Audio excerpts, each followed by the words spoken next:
السلام علیکم ناظرین، میں آفتاب پھامپڑا آپ کو پھامپڑا ٹی وی میں خوش آمدید کہتا ہوں۔ میرا آج کا موضوع پاکستانی، ہندوستانی، کشمیری اور شری لنکن اور بنگلہ دیشی بھائیوں کے لیے ہے۔ وہ اس لیے ہے کہ یہ انہی سے ریلیٹڈ ہے۔ اب میں سب سے پہلے یہ بتاؤں گا کہ اس خطے میں پوٹینشل کیا ہے۔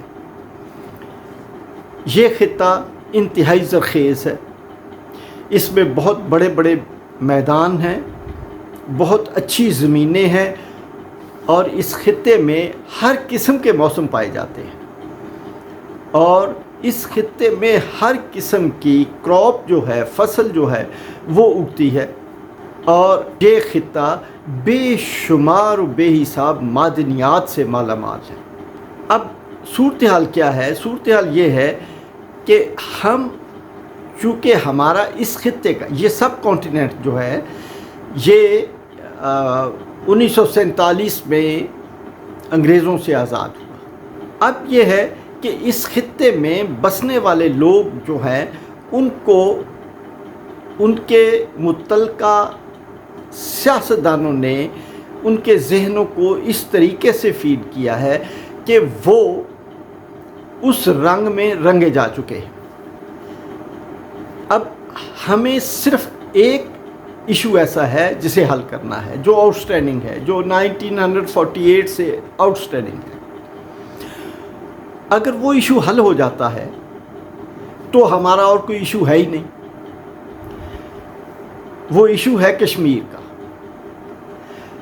کشمیر کے اوپر پاکستان اور ہندوستان کے درمیان 1947-48 میں جنگ ہوئی، اور اس جنگ کے نتیجے میں ہندوستان UN میں چلا گیا، اور UN نے قراردادیں پاس کی کہ کشمیر میں استصواب رائے کروایا جائے، یعنی کشمیری عوام سے پوچھا جائے کہ وہ کیا حل چاہتے ہیں، کیا وہ ہندوستان کے ساتھ جانا چاہتے ہیں یا پاکستان کے ساتھ جانا چاہتے ہیں، یا ان کی نظر میں اور کیا ان کا حل ہے، چونکہ یہ مسئلہ کشمیریوں کا ہے، اور کشمیری کوئی بھی فیصلہ کر سکتے ہیں۔ اس لیے یہ بہت امپورٹنٹ ایشو ہے۔ ریزالو ہو جاتا یہ ایشو، ریزالو اس لیے نہیں ہوا آج تک کہ ہر حکومت یہ سوچتی ہے کہ اگر یہ UN کی قراردادوں کے مطابق یہاں پہ پلیبسائٹ ہوا تو کشمیری کیا فیصلہ کریں گے کوئی پتہ نہیں۔ اگر کشمیری پاکستان کے حق میں فیصلہ کرتے ہیں تو ہندوستان کی گورنمنٹ پریشر میں ہے کہ وہ پھر ہندوستان میں کیا منہ دکھائے گی، اور یہی حال پاکستان کا ہے۔ اب ہوتا کیا ہے کہ ہماری سپینڈنگز کہاں جو ہے خرچ ہو رہی ہیں۔ ہم سب سے زیادہ، ہم دونوں ملک سب سے زیادہ پیسہ ڈیفنس پہ خرچ کرتے ہیں، اور ہم اپنی استعداد ڈیفنس کی اور اوفینس کی بڑھاتے رہتے ہیں۔ دونوں ملک یہ کام کرتے ہیں۔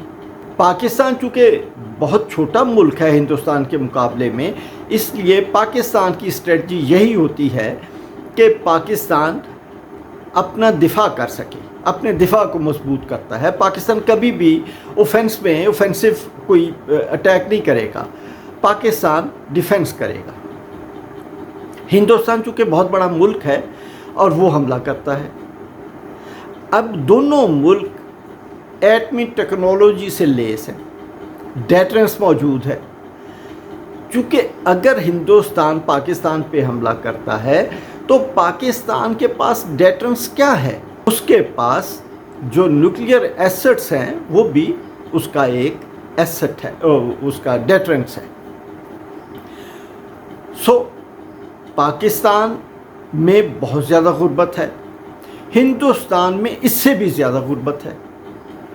اب اس غربت کو ختم کرنے کے لیے جو ہمیں پیسے چاہیے وہ ہمارے پاس بچتے نہیں ہیں، کیونکہ ہم سب سے زیادہ بجٹ جو ہے وہ خرچ کر دیتے ہیں اپنی جو ڈیفنس کی استعداد ہے اس کو بڑھانے کے لیے خرچ کرتے ہیں۔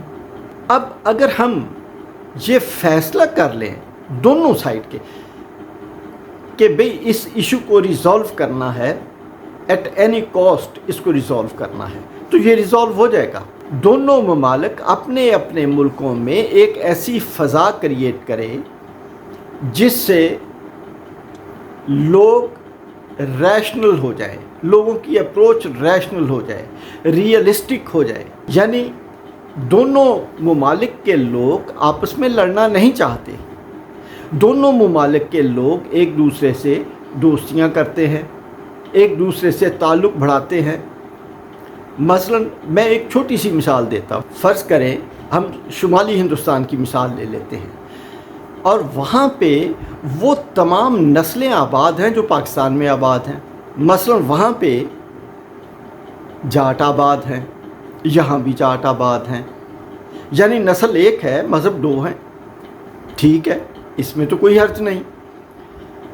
وہاں پہ بہت گجر آباد ہے، یہاں بھی بہت سارے گجر آباد ہیں، اور دونوں کی سب کاسٹیں ایک ہیں۔ اسی طرح راجپوت وہاں پہ آباد ہیں اور یہاں بھی آباد ہیں، اسی طرح خان وہاں پہ آباد ہیں، یہاں بھی آباد ہیں۔ تو جب یہ صورتحال ایسی ہے تو پھر ہم کیوں پازیٹیو اپروچ نہیں اپناتے اس کو حل کرنے کے لیے؟ ہمیں ہر حال میں اس کو حل کرنے کے لیے پازیٹیو اپروچ کرنی چاہیے۔ اور پھر اگر یہ مسئلہ حل ہو جاتا ہے تو پھر پاکستان اور ہندوستان کا بارڈر جو ہے یہ یورپین بارڈرز کی طرح کھل جائے گا، لوگ اپنی گاڑیوں پہ ایک دوسرے کے ملکوں میں جائیں گے، ویزا جو ہے وہاں پہ مل جائے گا بارڈر پہ، اور ایک ہارمنی پیدا ہوگی، ایک امن کی فضا پیدا ہوگی۔ ہم ٹریڈ کریں گے، ہم چاروں ممالک آپس میں ٹریڈ کریں گے، اور ٹریڈ کے لیے ہمیں ڈالر کا سہارا لینے کی ضرورت نہیں ہوگی، بلکہ ہم آپس میں جو ٹریڈ کریں گے اس میں لوکل کرنسیز میں ٹریڈ کریں۔ جو پاکستان کا روپیہ ہے، ہندوستان کا روپیہ ہے، یا شری لنکا کا کوئی ہے سکہ، یا ٹکا بنگلہ دیش کا ہے، تو ہم ان میں ٹریڈ کریں۔ اس سے ہمارا جو ڈیفیسٹ ہے وہ بھی کم ہو جائے گا، ڈالر پہ انحصار ختم ہو جائے گا، ہمارے ملکوں میں معاشی ترقی آئے گی۔ اب جو چیز ہندوستان میں سستی ہے پاکستان اسے امپورٹ کرے گا، جو پاکستان میں سستی ہے اسے ہندوستان امپورٹ کرے گا۔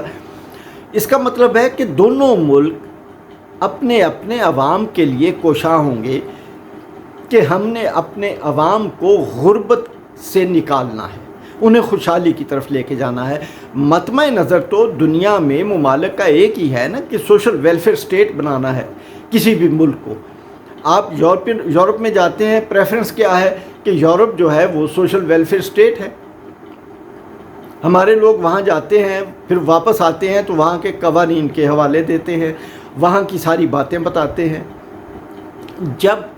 جب کہ یہ ہمارے ملکوں میں بھی ہو سکتا ہے، لیکن ہم ایسے جھنجٹ میں پھنسے ہوئے ہیں جسے نکلنے کے لیے تیار نہیں۔ میں یہ گزارش جو ہندوستان کی، پاکستان کی مارشل ریسز ہیں، میں ان سے بھی گزارش کروں گا، جس میں پٹھان ہیں، بلوچ ہیں، جس میں گجر ہیں، جاٹ ہیں، راجپوت ہیں، اور یہ ہندوستان میں بھی ہیں۔ تو میں ان سب سے گزارش کروں گا کہ یہ وہاں پہ ایک ایسا